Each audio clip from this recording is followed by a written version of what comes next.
Hi, this lesson will introduce social norms and values. Some information related to these two topics can be found on page 14.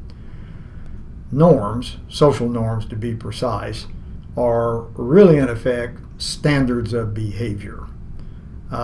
They consist of shoulds, ought tos, and things you shouldn't do and ought not to do. Have you been should all over today?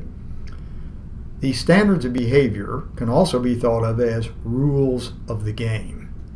Norms are based upon, or they directly reflect, what's known as values.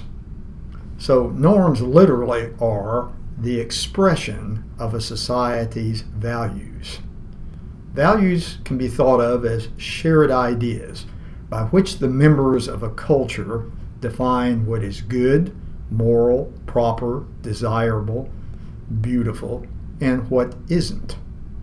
Think of values as being somewhat more generalized or abstract notions or concepts, whereas social norms are specific guidelines of behavior which apply to concrete situations and circumstances. In a society like the United States, a high value is placed upon education. Hence, there are norms in place that require mass schooling of children to a particular age. So, values, again, are the very foundation of norms. All these norms are going to express values in some form or fashion. Put it in this way, or look at it in this way. If norms are the shoulds and the ought nots, why? Why shouldn't we do that? Why should we do that? It's because of values. Values are very emotion-packed. Put in another way, people get very passionate about values.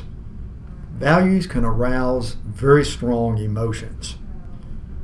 A good example of this, the terrorist bombings of 9/11. There were many Americans that felt or believed that key American values were under assault. They were being threatened. Hence, many rallied to protect these key values. All you need to do is to focus on some rather hot-button issues of the day. For example, abortion, as well as same-sex marriage, right to die debate. All of these involve very significant values. And when discussing values, bear in mind that although they're slow to change, they do change. 45 years ago to 50 years ago, it was kind of, quote unquote, okay for men to flirt with women in the workplace. Today, such sexual advances are considered sexual harassment. Prior to the advent of HIV/AIDS, you rarely heard people mention publicly condoms. That was just something to be kept very, very quiet. And surveys were given to first-year college students in the United States starting way back in 1966, as reported by WIT. And it's kind of interesting to note how these surveys illustrate a change in values. Back in 1966, entering freshmen, 80% noted or highlighted the fact that developing a meaningful philosophy of life was very important.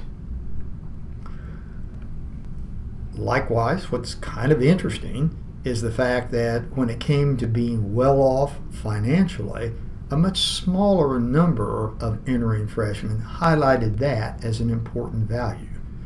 The difference was literally 80% in favor of developing a meaningful philosophy of life, about 44% identifying being well off financially as essential or important. By 2012, the position of these two value sets had been reversed. About 81% of entering freshmen pointed out that being well off financially was most significant, compared to about 44% who highlighted developing a meaningful philosophy of life. What these point out, again, is the fact that values can and do change, despite the fact that they remain fairly stable over a person's lifetime. American sociologists and sociologists in some other countries have long debated whether or not there is a core set of values shared by all the members of a society. Those who've approached this question generally have employed the functionalist perspective, and they've argued that shared values are absolutely necessary if a society is to survive. In 1970, Robin Williams highlighted a number of key American values, or values of American society. And this is noted in Chapter 2 in the textbook. Despite the fact that core values are a significant element in all cultures, it's important to remember that these can and do shift over time due to a wide range of changing conditions within the society of which they are a part. For example, today, although progress, quote unquote, is highly valued by most Americans, some have raised questions about developments related to science and technology, such as issues linked to scientifically modified foods, the overuse of certain prescription drugs, pollution. And over the last few decades, it's interesting to note that one of the key values or core values identified by Williams, group superiority, has become somewhat less emphasized. In addition, it's very important to remember, both directly and indirectly, that there are inconsistencies, there are contradictions within and between values. For example, Americans highly value success, but they may not necessarily care how that success is achieved. There have been times in American history where mobsters have been made out as kind of folk heroes, if you wish. Americans spend well over $500 million on legal and illegal gambling. And Americans spend more on lottery tickets than any other country. Americans also highly value individualism. But at the same time, the United States is a nation of volunteers. For example, no other nation has as many volunteer fire departments as the United States. Americans believe very much, put a high value on helping neighbors, on personal kindness. But they also believe in looking out for number, you got it, 1. Likewise, Americans emphasize the fact they place a high value on government representing the people and ensuring individual rights. But at the same time, when these rights are under threat, Americans sometimes are willing to give up some of those rights for the sake of national security. Following the 9/11 terrorist attacks, for example, the U.S. Congress passed the Patriot Act, which, among other things, permits the FBI to access medical, student, phone, and library records without a search warrant or informing those affected.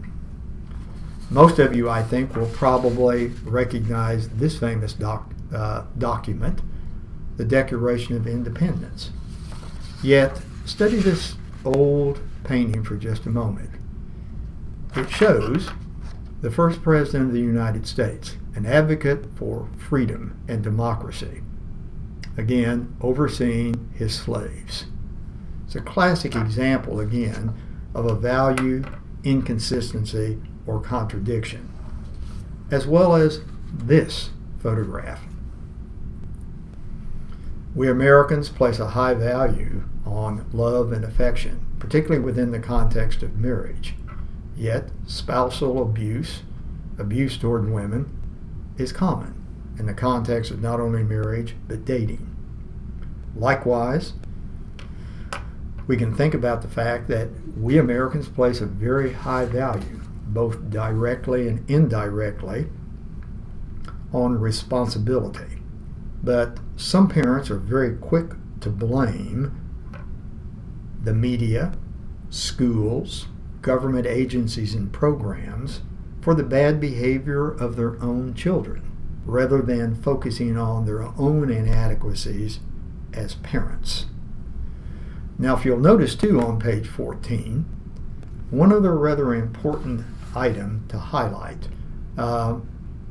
Some researchers have noted the fact that there are conflicts in values and beliefs among subcultures and countercultures with respect to the dominant culture, or among dominant groups, agencies within society, all kind of sparring, so to speak, to exert an influence on the larger structure of the culture. These are sometimes referred to as culture wars. Recently, Brittany Maynard became kind of an icon or a focal point of one of these culture wars, the right to die. She was a 29-year-old suffering from stage 4 malignant brain cancer. She moved to Oregon and became a resident there so she could take advantage of the Oregon right to die law, a form of physician-assisted death, by which a dying patient, if they choose to do so, will be given the means to end their life. This cannot be administered by a physician or a family member or a friend. It has to be done by the patient themselves. What's interesting about this young woman is literally that, her youth. She was 29. Prior to this time, quite a lot of the discussion about the right to die involved older Americans. Now, there are some sociologists and other social scientists who argue that culture wars are very frequently a lot of smoke, advocated by politicians pushing a particular agenda to ensure their election, or, on the other hand, something that's concocted by some of the talking heads that you see on television or hear on radio, who are trying to sell perhaps a brand new book as to their take on events and circumstances in the world. Next time, we're going to elaborate in more detail on social norms. Talk to you then.